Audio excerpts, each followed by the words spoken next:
हम सब लोग इंडिया शब्द का उपयोग करना छोड़ दें और भारत शब्द का उपयोग करना प्रारंभ करें। इंडिया शब्द एक अंग्रेजों के द्वारा दी हुई हमारे लिए गाली है। इंडिया शब्द जाना चाहिए।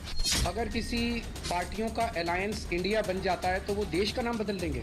नाम भारत है, ये रहना चाहिए। उनको गुलामी की मानसिकता से बाहर आना चाहिए।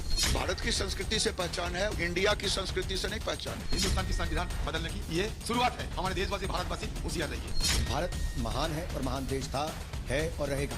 चल रहा है ये विवाद, हर कोई जानना चाहता है इसके बारे में। तो कहानी शुरू होती है एक लेटर के साथ। भारत में G20 की बैठक होने जा रही है। उससे पहले भारत के सारे नेताओं को भारत का प्रथम नागरिक जो होता है यानी राष्ट्रपति, उसके द्वारा एक इन्विटेशन को भेजा जाता है। अब जो इन्विटेशन भेजता है उस लेटर में normally from the president of India लिखा होता है, लेकिन इस बार के लेटर में from the president of Bharat you are invited to dinner ऐसा लिखा हुआ था। ऑपोजिशन का ये कहना है कि इसको देखकर लग रहा है कि क्योंकि ऑपोजिशन गठबंधन का नाम INDIA इंडिया है, इसलिए इसको देखकर लेटर हेड में नेम को बदल दिया गया है। तो सवाल ये है कि संसद में देश का नाम बदलने की बात तो नहीं की जाएगी, इंडिया नेम को कहीं एक्सक्लूड तो नहीं कर दी जाएगी। क्या IIT और IIM BIT या PIM हो जाएगा इंडिया का भारत? और क्या पासपोर्ट, आधार कार्ड, पैन कार्ड सब में इंडिया भारत में बदल जाएगा? और इनफैक्ट भारत के सारे नोट्स में भी क्या इसको चेंज किया जाएगा? कई लोगों का ये भी तर्क है कि इंडिया को अगर एक्सक्लूड कर दिया गया तो इंडिया शब्द का जो पूरे विश्व में ब्रांड वैल्यू है, जो कि इंडिया नेम से ही आता है, वो कम हो जाएगा। इंडिया के कॉन्स्टिट्यूशन में भी ऐसा लिखा हुआ है कि इंडिया दैट इज भारत, ऐसे लाइन का यूज किया गया है। यानी इंडिया और भारत दोनों ही ऑफिशियल नेम्स हैं, दोनों में से हम कोई भी यूज कर सकते हैं और इसी के अकॉर्डिंग दोनों में से हम कोई भी यूज कर सकते हैं किसी भी जगह पे। और इसी के अकॉर्डिंग इस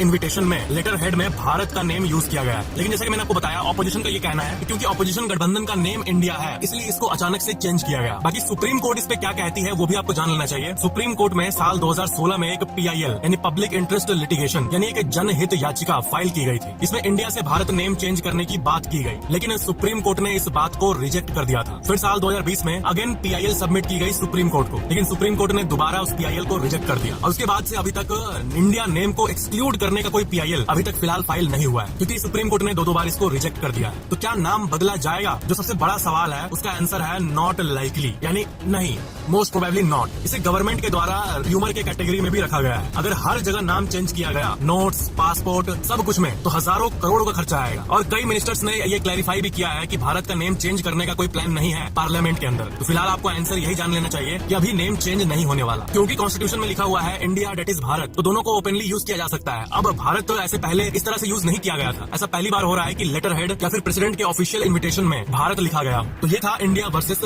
भारत का टॉपिक।